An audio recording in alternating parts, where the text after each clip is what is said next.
273 لکھا پرانا ہے، 214 ہے۔ بسم اللہ الرحمن الرحیم، نحمدہ ونصلی ونسلم علی حبیبہ الکریم الامین العزیز الرؤوف الرحیم، اما بعد فاعوذ باللہ من الشیطان الرجیم، بسم اللہ الرحمن الرحیم۔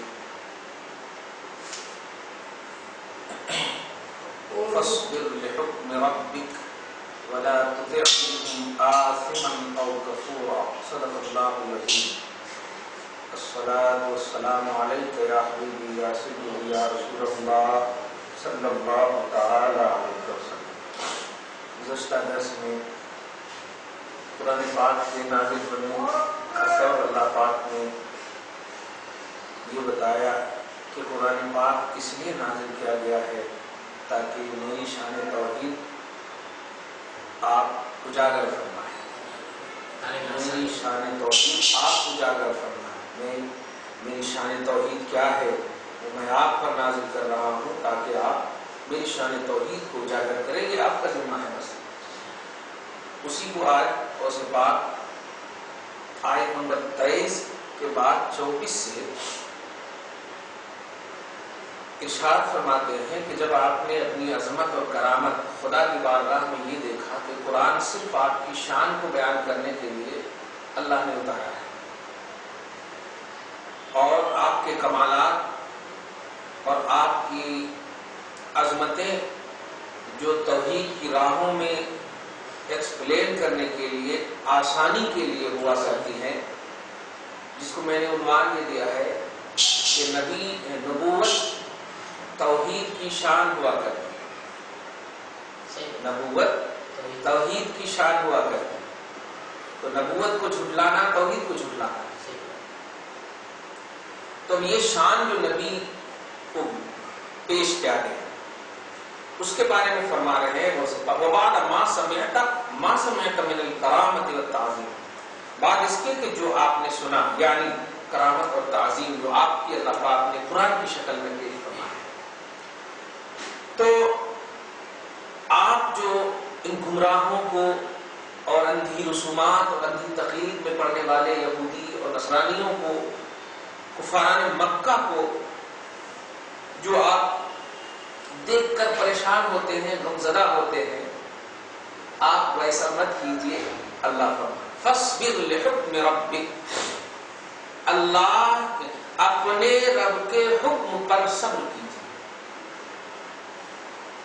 اللہ پاک کا حکم آنے کا انتظار کیجیے، اور آپ کی بات یہ جو نہیں مان رہے ہیں وہ آپ کی بات ہے ہی نہیں، وہ تو میری بات ہے،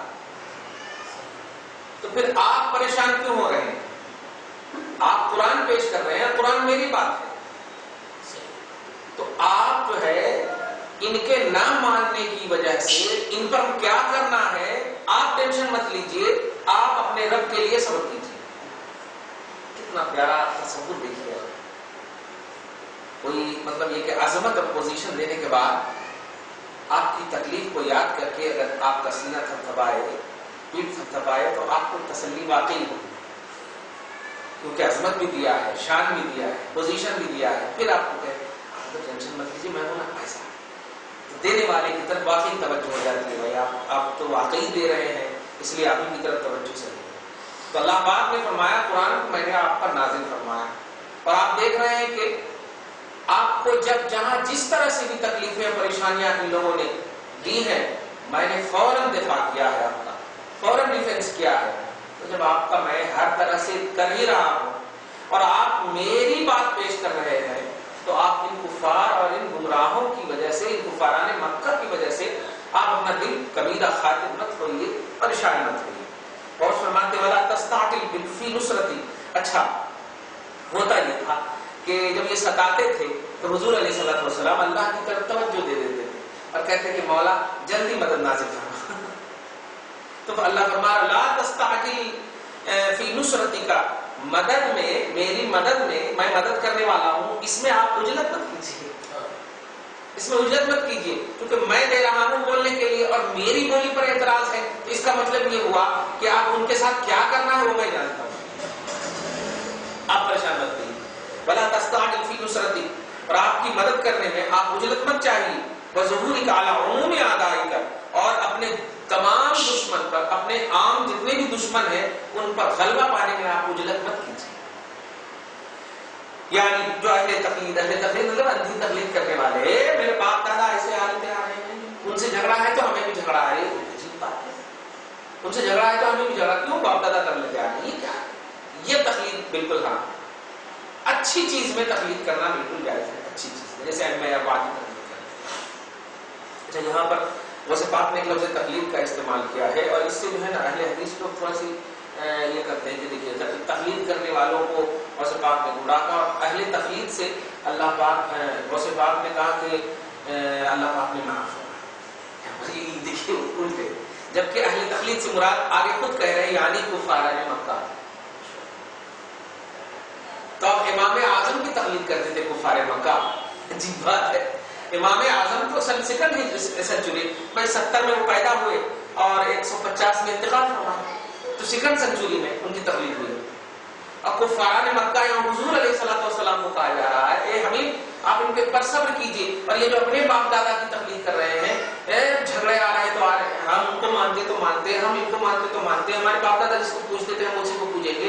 یہ جو اندھی تقلید باپ ماں کی کر رہے ہیں، یہ تقلید جو ہے کرنے والے کافر ہیں، غلط ہے. ائمہ اربعہ کی جو تقلید ہوتی ہے، امام اعظم، امام ابو حنیفہ، امام مالک، امام شافعی، ان حضرات کی تقلید قرآن اور حدیث کی تقلید. بلکہ قرآن حدیث کی تقلید کیوں؟ تقلید کہتے ہیں قرآن اور حدیث کو بیس رکھ کر کے جو مسائل بتانے والے امام ہیں ان کو فالو کرنا. یہ ہے تقلید کا کانسیپٹ. تقلید میں اس لفظ کو سمجھتے ہیں قرآن میں ہے ہاں نہیں بولتے ہیں کہ باپ دادا کو نہیں ماننا جو ہے، ہمارے باپ دادا جو کرتے تھے وہ کرنا. قرآن میں خاص طور سے جماعت والے یہ جملہ بولتے ہیں، جبکہ یہاں پر کفارہ نے مکہ مراد نہ کہ ہم اور آپ مراد، کیونکہ ہم بھی مومن ہیں اور ہمارے باپ دادا بھی مومن ہیں الحمدللہ. اور یہاں جس کو کہا جا رہا ہے کہ وہ کافر. تو ہر ماننا یہ تو جملہ ہے، ہر مکہ کو ان کو باپ دادا کو مانتے ہیں. اس لفظ سے اصل یہی کہنا چاہتے ہیں قرآن اور حدیث کے مقابلے میں باپ دادا کو بھی نہیں ماننا. مقابلہ کیوں کر رہے ہیں؟ وہ قرآن ہے، آپ بھی مانو قرآن کو، باپ بھی مانے قرآن کو، ہو گیا. لیکن یہ اہل حدیث جو غیر مقلد جس کو کہتے ہیں، تقلید نہ کرتے ہیں، امام اعظم غالب رکھتے ہیں، نہیں امام اعظم کو ہم نہیں مانتے، امام شافعی کو نہیں مانتے، امام مالک کو نہیں مانتے. ایک سوال آپ کو، یہ کیوں نہیں مانتے؟ تو نہیں قرآن حدیث کو ہم ماننا. سوال یہ 1400 برس کے بعد تم کو کیسے معلوم کہ یہ قرآن حدیث ہے؟ اللہ پاک نے کلام الہی تم کو تو نہیں دیا وحی کی شکل میں، اور حدیث بھی تو تم کو نہیں دیا. حدیث کا تعلق تو نبی سے، اور نبی سے جو کنیکٹڈ ہوں گے وہ صحابہ ہیں. وہ اگر کہیں کہ ہم نبی کے علاوہ کسی کو نہیں مانیں گے، ماننے کی بات ہے، کیونکہ ان کے اوپر کوئی نہیں، صرف نبی ہے صاحب، وہ کہیں تو صحیح. لیکن ہمارے سامنے کہاں ہے؟ نہ صحابی ہے نہ نبی ہے ظاہر طور، ہمارے سامنے قرآن اور حدیث ہے. تو اب ہم کو قرآن اور حدیث جس سے ملا ہے پہلے تو اس کو فالو کرنا ہوگا. ایک بیٹے کو باپ نے دیا، ایک بیٹی کو باپ دے رہا ہے، تو اب باپ کو پہلے مانیں گے یا قرآن کو پہلے دیکھیں گے؟ پہلے ماننا پڑے گا کہ جو ہم کو دیے ہیں ان کو فالو کرنا. تو قرآن اور حدیث کو ہمیں دینے والی ذات جو ہے ائمہ کرام ہے، محدثین ہیں، شارحین ہیں. اگر ان سب کو ماننا ممنوع ہوتا تو قرآن پاک میں خود نہیں کہا جاتا. سورہ توبہ کا آیت نمبر 119 میں مشہور ہے، یا ایھا الذین آمنوا اتقوا اللہ وکونوا مع الصادقین. اے ایمان والو اللہ سے ڈرو اور سچوں کے ساتھ رہو. یہ ساتھ رہنے کا مطلب کیا ہو؟ بات سچا نہیں ہے ہمارا. اگر اولاد یہ پہلے ثابت کر دے کہ ہمارا باپ سچا نہیں ہے، جب سچا نہیں ہے تب کہہ سکتے ہو کہ ہم باپ دادا کو مانیں گے کیا؟ اور جب باپ سچا ہے تو کیوں نہیں مانے؟ سوال یہ، کیونکہ قرآن کہہ رہا ہے جو سچے ہیں ان کو مانو. اور کس کو کہہ رہا؟ ایمان والے، تقوی والے. تو اللہ پاک گویا سچوں کو ماننا یہ ایمان کی دلیل بتا رہا ہے، سچوں کو فالو کرنا ایمان کی دلیل بتا رہا ہے. اچھا ایک اور جملہ دیکھیے، یہاں پر کہہ سکتے ہیں سچے سے مراد نبی ہے، تو نبی کو ماننا. سچے سے مراد نبی، تو جواب آپ دیجئے کہ کونوا مع صادق نہیں ہے، نبی ایک ہی ہے، سنگولر ہونا چاہیے، واحد ہے. لیکن وہاں صادقین پلورل ایک دم جمع کر سکے گا. اب نبی کو صرف نہیں ماننا پڑے گا کہ نہیں جو سچے کے شجرے تمہارے پاس ہیں ان کو مانو. یہ مطلب ہے جب صحابہ کے پاس صرف نبی کا سچا ہے، نبی تھے، اس لیے وہ صرف نبی کو مانے. لیکن ہمارے پاس تو نبی سے لے کے صحابہ، تابعین، تبع تابعین، اہل دین، مجتہدین، علماء، مشائخ، بزرگان دین، سلسلہ سب سلسلہ بسلسلہ ہے. ہمارا وجود ہی ختم ہو جائے گا ہم اگر اپنی اصل کو بھول جائیں گے کہ ہم آئے کہاں سے. کون اسی لیے ذاکر نائک اتنی بدتمیزی کیا اس نے کہ ہمارے خاندان کے اوپر بھی تو کوئی ہندو لوگ تو ہوں گے ہی نا. ایسا جملہ ایک دم صاف جملہ بولا کہ بھائی ہاں وہ رامائن یہ کرشنا یہ سب جو ہندوستان میں آئے ہیں وہ ہمارے باپ داداؤں میں بھی کوئی ہندو ہوگا. ارے ہندو اگر یہ جملہ بولے کہ ہمارے باپ داداؤں میں کوئی مسلمان ہوگا تو ماننے کی بات ہے. ہندو بول دیا تم نے اپنے خاندان والوں کو، اور ہم تمہیں ذرا سی کفر کا فتوا دیتے ہیں تو باپ رے باپ پوری دنیا میں کہ یہ لوگ کفر کی مچھلی رکھے. بتائیں وہ کیوں بولے؟ وہ اس لیے بولے ہیں کہ یہاں مطلب ہندوستان کے ہیں ہم تو ہمارے خاندان میں بھی کوئی ہندو ہوں گے. کیا ہے مطلب اٹھ پٹانگ حرکتیں، لاجک ہے وہ. ہاں لاجک بات کر رہے ہیں، بیکار کی لاجک، جس ایک دم بیکار کی لاجک، جیسے غصے میں بولتے ہیں نا نام سینس، لیکن یہ ایک دم کیا ہے وہ جو ہے بغیر استاد کے عالم ہے، ان کا کوئی استاد نہیں ہے، عالم بغیر استاد کے. اور اگر ہے بھی کوئی استاد تو وہ دینی ہے ہی نہیں، وہ ٹائی والے سب دنیا دار، سب انگریز دار، یہودی، یہ سب ہے. نہ کوئی ولی، نہ کوئی غوث، نہ کوئی قطب. تو کسی سے جس سے تعلق ہوگا اسی کو تو فالو کرے. نہیں، اس میں ایک جملہ کہا ہے اس نے، ہاں ہمارے باپ داداؤں میں بھی کوئی ہندو ہوں گے. وہ ہندو کو سامنے کوئی سوال کر رہا ہے کہ آپ کا مذہب کیسا. میں نہیں کہتا کہ آپ کا مذہب خراب ہے، میں نہیں کہتا آپ کا مذہب خراب ہے. بار بار تو پھر آپ نے میرے مذہب نہیں، جب وہ صاحب بولا بھی کہ اگر آپ نہیں کہتے کہ آپ کا مذہب خراب، میرا مذہب خراب ہے تو پھر ہمارے مذہب کو آپ اپنا لیجیے. نہیں، یہ بھی نہیں کرتا میں. ہو سکتا ہے میرے باپ داداؤں میں کوئی ماننے والا آپ کے مذہب کا ہو. یہ مطلب ایک دم ایزی سمجھ لیا اللہ کو، جہاں چاہے وہاں ایک دم گھسڑ دے، جدھر چاہے ادھر یوز کر لے، یوز اینڈ تھرو، استغفر اللہ معاذ اللہ. تو کہنا یہ ہے کہ یہاں پر دیکھیں تقلید کا ورڈ سمجھیے گا ذرا سے. تقلید کا جو کانسیپٹ ہے وہ میں آج خاص طور سے سمجھاؤں. تقلید کا کانسیپٹ یہ ہے کہ اللہ اور رسول، قرآن اور حدیث کو سامنے رکھ کر کے امام اعظم، امام شافعی، امام احمد بن حنبل، امام مالک، یہ چار ائمہ خاص طور سے آج کے حساب سے سمجھا، ان چاروں نے قرآن اور حدیث کو سامنے رکھ کر کے جو مسائل نکلتے ہوں گے اور توحید اور رسالت سے ریلیٹڈ ہوں گے، توحید اور رسالت سے ریلیٹڈ ہوں گے، اپوز نہیں ہوں گے اور اس کے ضد نہیں ہوں گے، مخالف نہیں ہوں گے.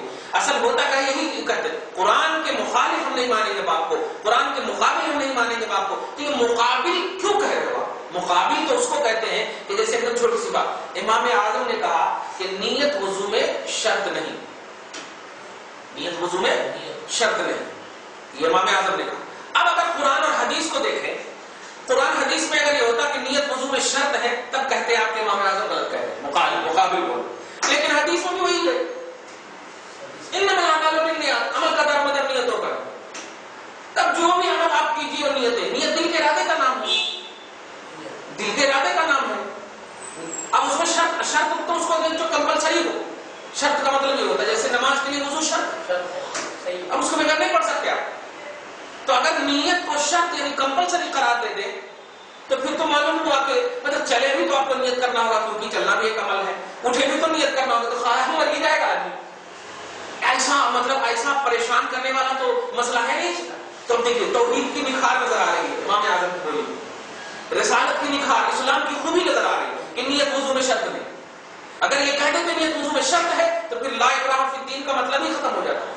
دین میں کوئی زور زبردستی نہیں، یہاں پہ زور زبردستی ہے. ارے ہم بولیں تب بھی نیت کریں، بولنے سے پہلے نیت کریں، بولنے کے بعد نیت کریں، کیونکہ ایک ایک سیکنڈ جو بھی کر رہے ہیں وہ عمل ہے اور سارا عمل کا دار مدار نیتوں پر. تو ماننا پڑے گا کہ اس حدیث کا مطلب یہ ہے کہ ہاں نیت دل کے ارادے کا نام ہے. تو جو بھی آپ کرو اچھا کرو گے تو اچھا ثواب ملے گا. اسی کو آپ منہ پر زبان میں بولتے ہیں جیسی نیت ویسی برکت، بولتے ہیں جیسی نیت ویسی برکت. تو خلاصہ یہ کہ تقلید کا جو کانسیپٹ ہے وہ یہ ہے کہ قرآن اور حدیث کو سامنے رکھ کر کے ائمہ مجتہدین، خاص طور سے امام اعظم، امام شافعی، امام احمد بن حنبل اور امام مالک، یہ چار ائمہ، جیسے ہم لوگ حنفی ہیں، ہم لوگ ناف کے نیچے پڑھتے ہیں الحمدللہ، رفع یدین نہیں کرتے ہیں الحمدللہ، ہم لوگ حنفی ہیں، یعنی امام اعظم ابو حنیفہ کو مانتے ہیں. اور عظمت تو سنیے، امام اعظم ابو حنیفہ الحمدللہ تینوں امام کے بھی امام،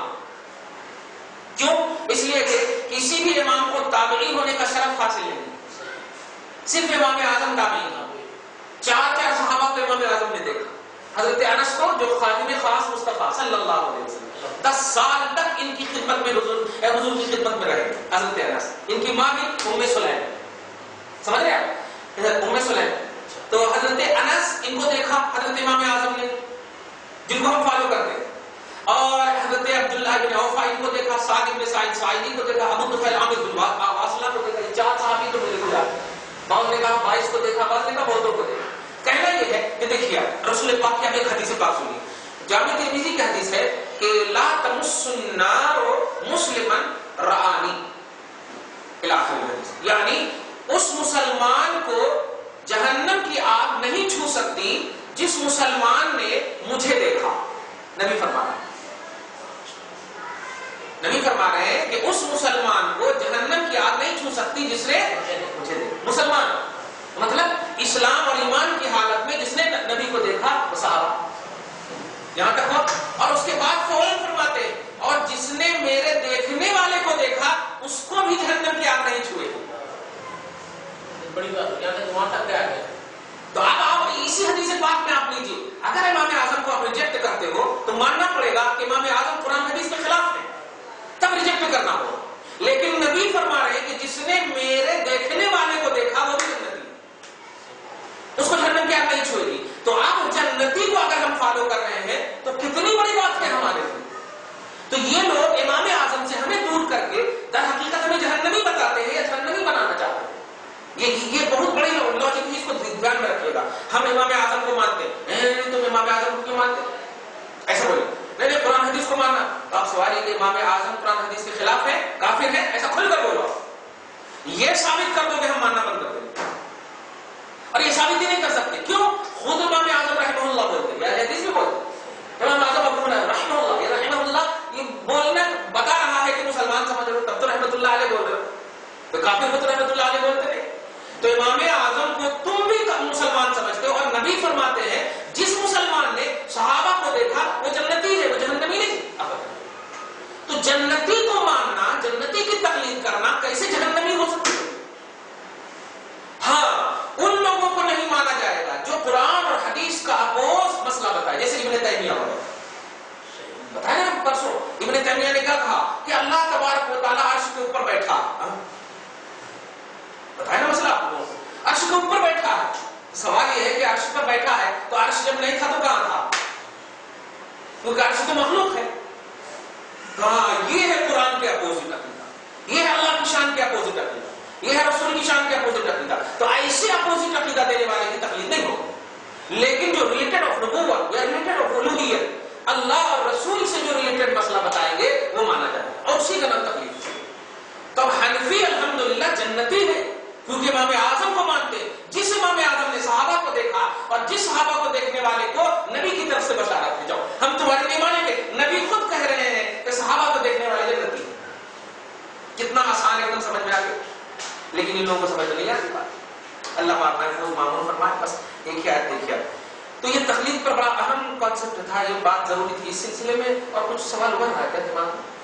نہیں بن رہا؟ اچھا یہ جو امام اعظم تھے یہ تو کر دیتے تھے، شافعی رحمۃ اللہ، حنبلی اور مالکی یہ لوگ نہیں دیتے. تو کہنا نہیں یہ لوگ اب کسی ایک کی بھی تقلید کو شرک کہتے ہیں. تو جب ہم ایک کو ثابت کر دیے تب تو چاروں آٹومیٹک ثابت ہو. ایک کی بھی امام اعظم کو بھی لوگ غلط کہتے ہیں، اسی لیے ہم امام اعظم مانتے ہیں، کسی کو نہیں مانتے. ہاں امامات مانتے کسی کو مانتے نہیں. ہاں ہم قرآن حدیث مانتے ہیں. تعجب یہ ہے، اب ایک دم چھوٹی سی ایک مثال دوں. آپ ایک قرآن پاک لیجیے، کوئی بھی قرآن انڈیا کا. اب اس قرآن پاک کے اوپر کے حصے میں دیکھیے گا، توجہ دیجیے، اور بڑے عقیدت کی بات ہے اور عقیدے کی بات ہے. قرآن پاک کے اوپر میں لکھا رہتا تاج کمپنی لاہور. جملے پہ غور کر رہے ہیں، تاج کمپنی لاہور. لیکن جب آپ قرآن اٹھاتے ہیں تو آپ کا ہوٹ جاتا تاج کمپنی لاہور پہ.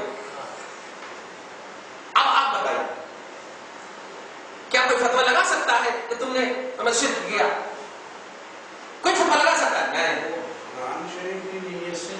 نہیں. اب یہ تو اس لفظ کو قرآن سے نسبت ہو گئی ہے تو اب اس کو بھی حکم نہیں ہو گیا، کیونکہ حق چیز